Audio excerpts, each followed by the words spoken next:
Hey guys, Billy Jenkins here with Silver Creek Doodles. Today we're going to tell you a little bit about Olivia and why she's not had babies yet when her due date was yesterday.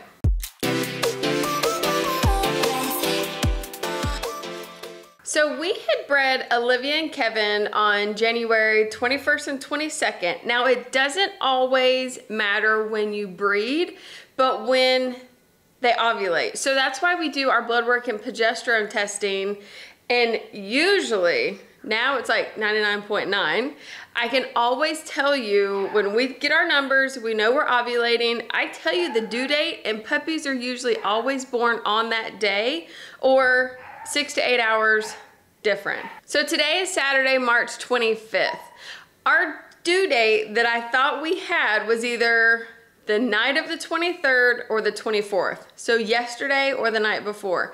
So what we always do is we get the female a week before, we get her here, we get her prepared, get her area set up, let her get comfortable. And then, you know, go ahead and do the mammogram, which we did.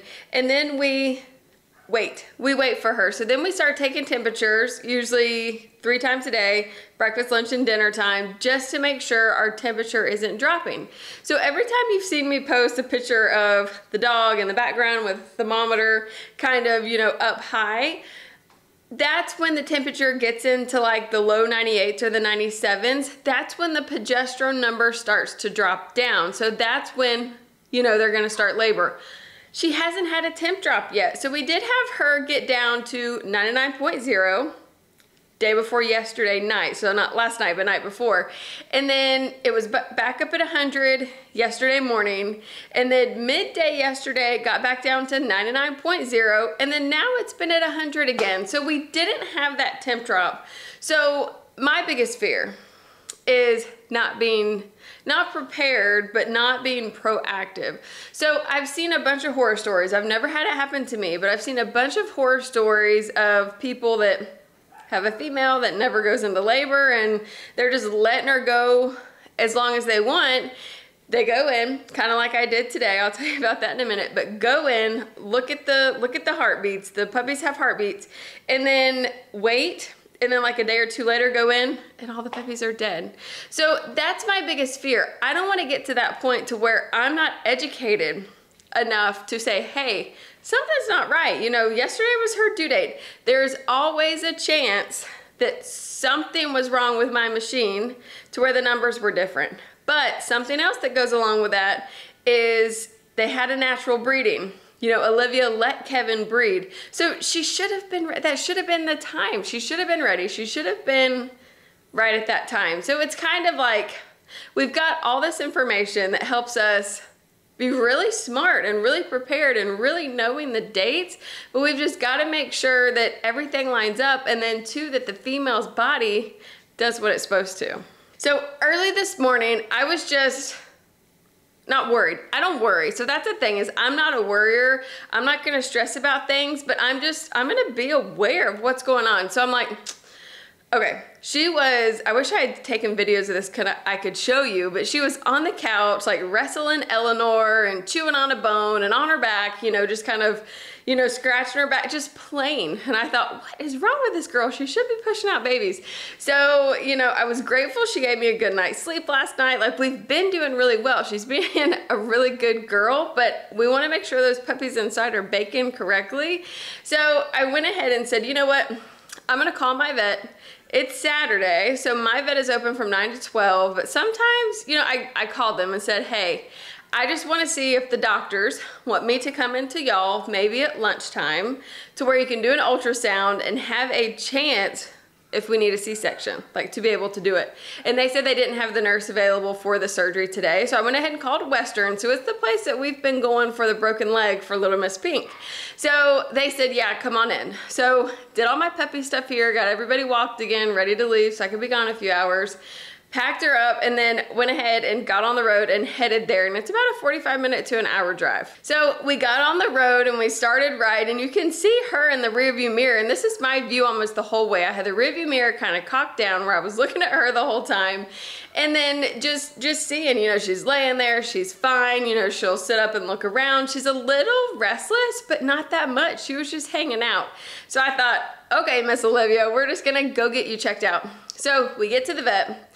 After we get there, we check in. We had to wait like 45 minutes before they could work us in, which is fine. And then they took her back for an x-ray. And then the x-ray, they came back in and brought her. And then the x-ray you can see shows 3 big babies. I was gonna say 3 little babies. 3 big babies in there. Now they're not big enough to where we're gonna have to worry about anything, but they look like they're headed in the right direction. All heads are face down. Everything looks like it's gonna be pretty good. So we see there's 3 babies.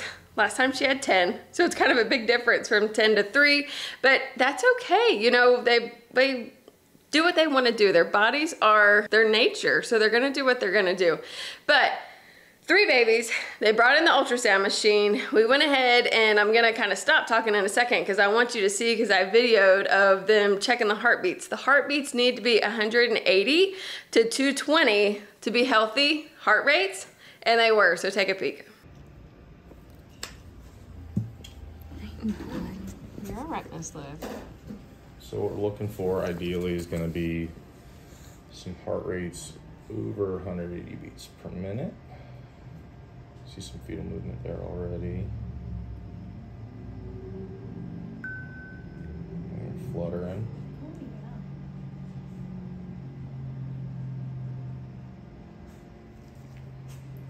Oh, sweetie. So there's one that looks pretty good. Oh, thank you. So we're looking in the 180, 190 beats per minute range there, so that's great. Scan over. There's only 3, so hopefully that makes finding them a little bit easier.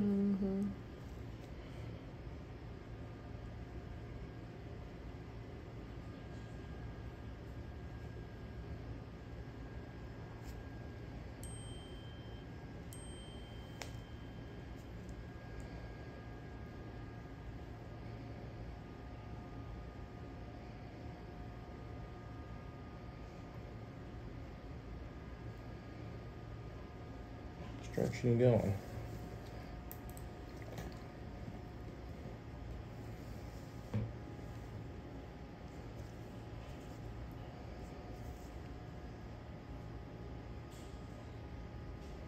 All right, that one's fluttering away too.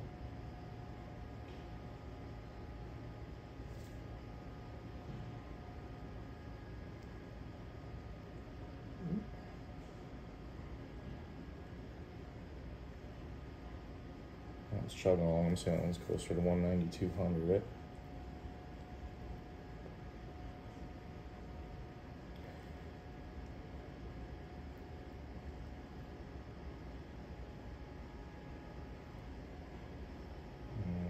I believe that's our 3rd right there.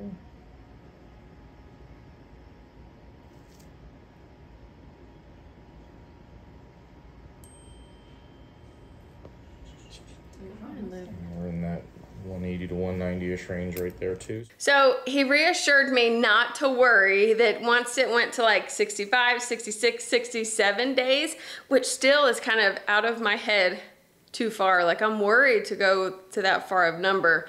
But he told me, don't worry. Today's day 64, so it's like tomorrow is starting the day 65. So we're just, you know, needing to watch her. Hopefully we will cross our fingers. She will have those babies tonight at some point.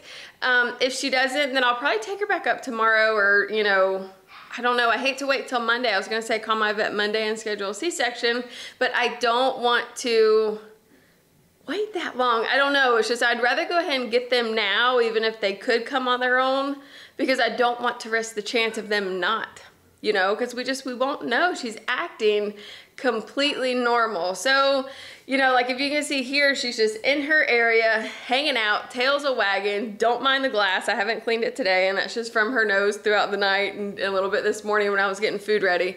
But she's just hanging out and having a good time. So pray for us, pray for everything's gonna be fine. My wait list, I feel like, you know, we just had our Australian Labradoodle litter of 4. Now we only had 3 people on the wait list and they're staying, so we do have 1 available. But I feel like my litters, I'm letting down my families, you know. It's like we've got, you know, the one with a broken leg, and then we've, you know, got now a litter of 3 when, You know, we do have a wait list of 14, 15 people plus Miss Pink. So I need to give her my pick of some litter so she can be happy if she ends up not getting Miss Pink. So we've got a lot going on, a lot of stuff that's not our normal, you know, routine good things. This is the thing I want to tell people when they want to think that breeding is so fun and so easy and making money. And let me get the receipt really quick and show you just today. So even today you can see, I mean, it was $508. But you know what? I'm happy. This is priceless. You know, it was $508.25. And, you know, it was after hours because it's Saturday and they had to work me in. So that was $180. Radiograph was $137. And then the ultrasound was $191. But you know what? I'm okay with that. I'm okay with stuff like this to make sure that our mama and babies are healthy. I'm hoping this pays off and we don't lose any babies, you know, because we just need to see what's going on, you know? So I don't know, but it can be stressful. You get a lot of sleepless nights. Like I said, she let me sleep last night, but I only slept about 6 hours, you know? And I think the night before that it was like 5. I don't know. We don't get much sleep, but it's for our babies. And just like we've got Katie's, you know, 5 older puppies that'll be 12 weeks old tomorrow. But I tell you, I'm loving them. And I'm even thinking, I know, like I told you guys, I'm not going to discount. I'm not going to discount. They're at 35 still, 3,500. But they've had their second rounds of vaccines. And everybody is so sweet and everybody super smart and now sitting very, very good. I think I'm just going to keep these puppies a little bit longer unless someone, you know, perfect comes along. And then find their new homes is already trained. You know, they're completely crate trained. You know, they're not mouthy. You know, maybe they might lose their baby teeth by then. You know, they won't have those sharp teeth. So if there's kids and stuff, these might be the puppies for them. So thank you for following along. I know always videos like this, you don't really want to have me on here talking the whole time, but I hope I got enough videos where I could show you her in the car, and then, you know, show some videos of us at the vet. But it's been like a half a day thing today for me, plus taking care of everybody else here. So if you like things like this and you want to keep up with our breeding program, give us a thumbs up. Also, don't forget to hit that subscribe link, and we'll see you next time. Bye.